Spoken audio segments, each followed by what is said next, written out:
Школьные и муниципальные этапы Олимпиады по немецкому уже прошли. Заявлены были всего 11 участников, а экзамены сдают всего 7, поскольку 4 не явились из-за причин, связанных со здоровьем. Тем не менее, сегодня поклонники языка Бетховена, Эрих Марии Ремарка и Гёте проходят академические испытания в письменном и устном туре. В задания входят тесты, викторины, чтение и сочинение. В целом, Олимпиада по своей структуре больше походит на единый госэкзамен, говорят организаторы.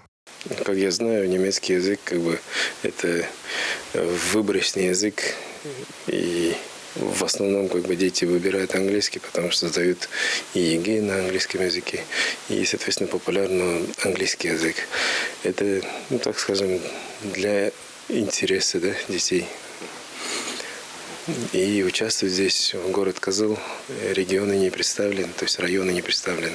Лингвисты знают, что в вопросах изучения иностранного языка множество преимуществ. Во-первых, это полезно для мозга. Люди, говорящие на нескольких языках, лучше удерживают концентрацию и дольше сохраняют интеллектуальные способности. Во-вторых, это полезно для карьеры. И, наконец, это просто интересно, поскольку иностранный язык открывает перед вами новую культуру, а значит, новый способ взглянуть на мир.